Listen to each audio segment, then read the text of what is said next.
Hey everyone, my name is Chris. You may know me as Nitropan. This session is going to be based on punches. So we're actually getting into it, and so let's get moving. So like I discussed in my previous video, make sure you understand how to do your movement, how to get into your proper stance, because it's going to be key for throwing strikes like punches and kicks, etc. So I'm going to be in my orthodox position here, my orthodox stance, and I'm going to show you how to throw a jab. So to throw a jab, you're like I explained in my previous video, you want to keep your rear right hand, which is going to be throwing across, close to your face, about ear level, just ready to block, right? And your jab hand it's a quick movement, right? So what you're going to do is there's going to be no turning of your feet, no twisting of your bodies. I see people doing this. Sometimes you don't necessarily have to do that. A jab is just a quick, you're getting into someone's face, and it's a quick punch, right? So the things that you do want to remember is where you start it from. So if I start my jab from here, I'm going to return it back to there, right? So it's a quick punch. Quick, right? So that's your jab. So you're going to turn over, boom. Show you the different angle.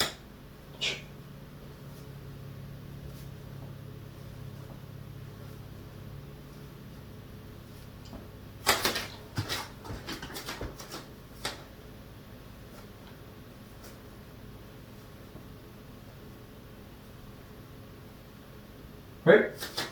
Okay, so now we can move on to the next one. So jab is also considered to be a number, which is number 1. So when if you're at a Muay Thai gym and they ask you to throw a 1, that's a jab, right? 1.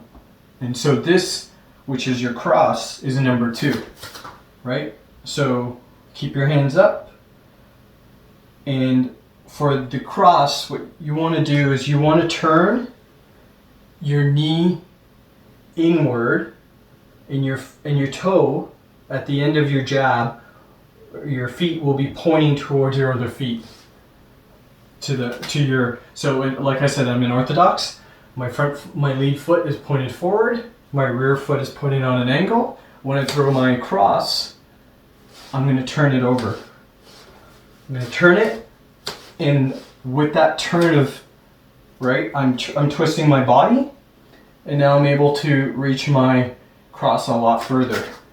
So just to illustrate, if my jab could make it to this edge right here, so that's my jab, my cross, because I turn that leg over and I turn my body over, is going to make it beyond that point, right? This is my jab, this is my cross.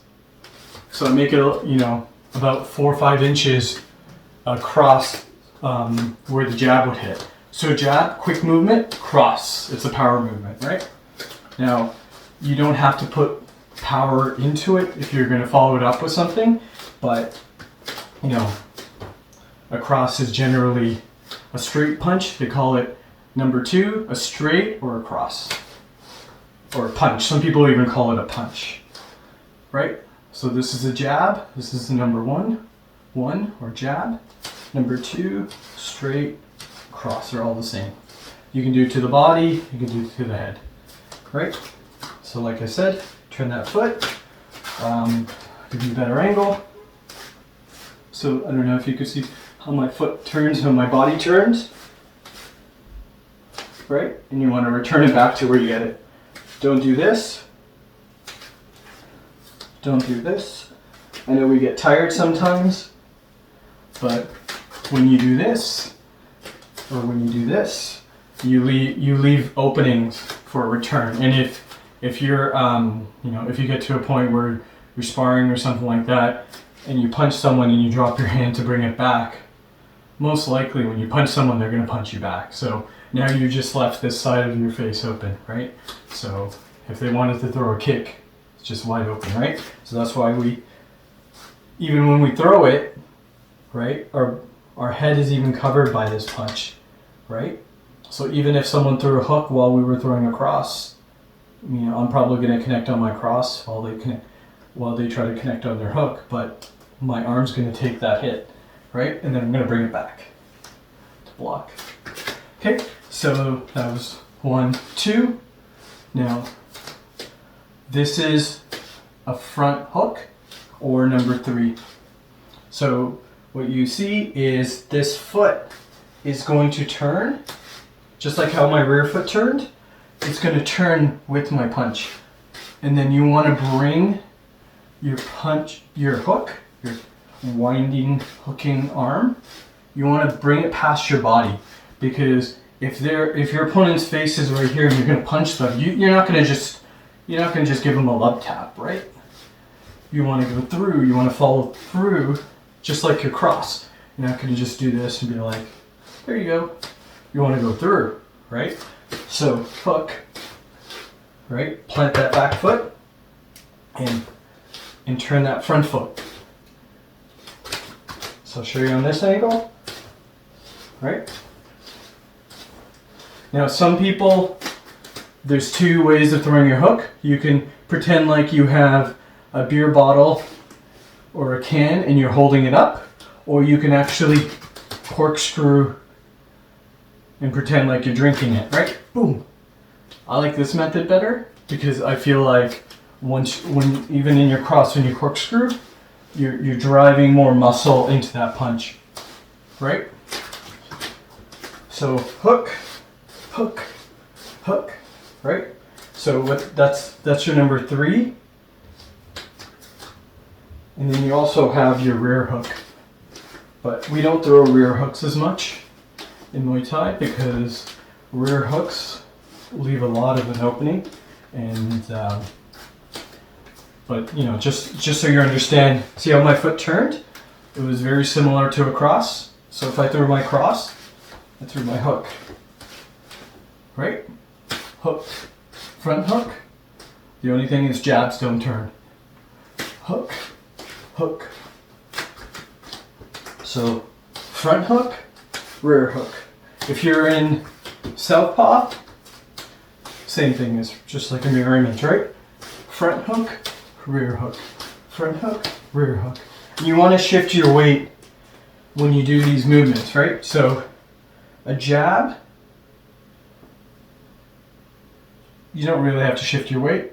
A cross, you're putting your distribution of your weight more to the front, right? So you could to pivot on that foot.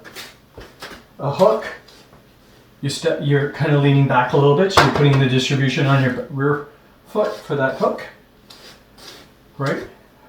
Rear hook, you're putting it into the front. So when we talk about distribution, normally we try to stay at 50-50. If we're moving back, obviously most of my weight's here and I'm moving it back, right? I'm shifting it back.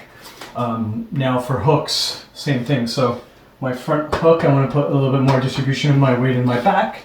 Doesn't mean it's all of it. It's not like I'm doing this, right? Like there's literally no weight on my front foot. It's all on my back foot. I'm not doing that. It's more of I'm going to say like 10-15% distribution. So if it's 50-50, now 65-35 or 60-40, right?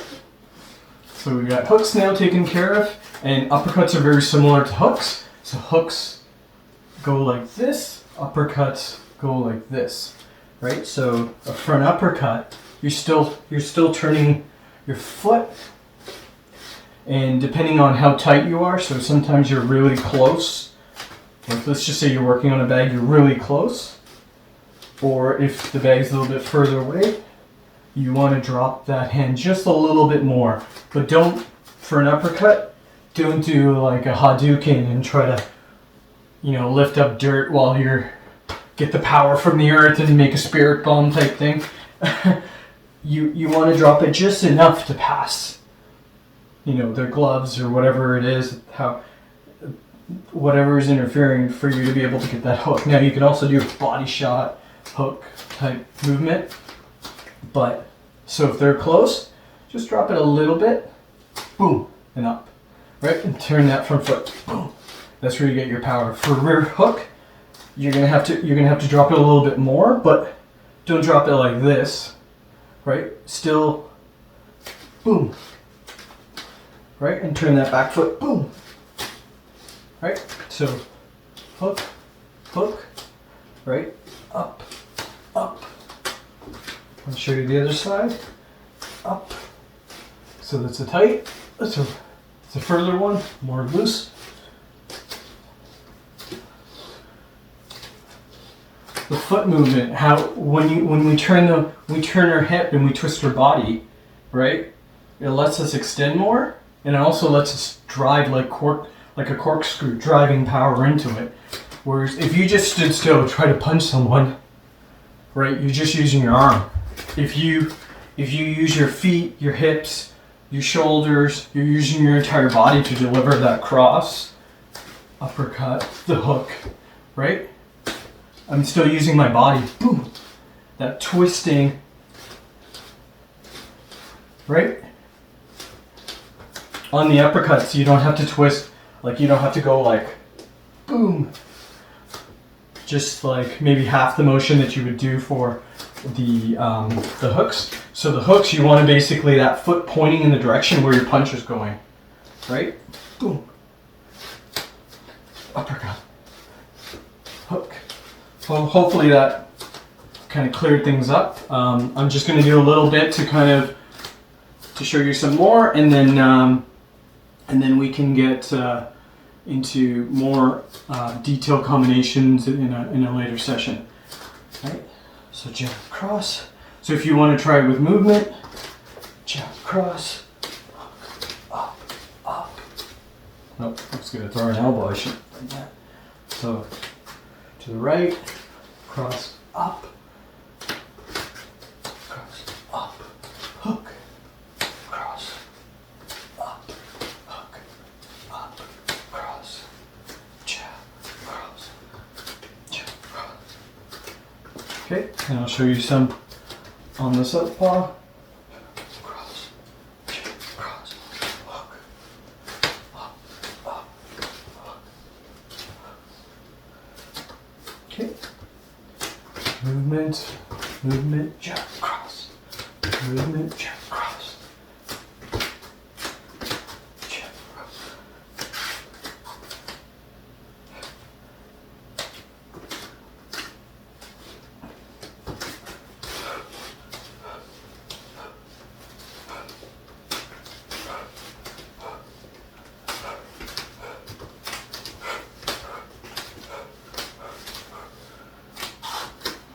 Okay, well, hopefully you enjoyed that and you learned something. Thank you for attending this class, and I'll be putting together some more classes in the future, so stay tuned.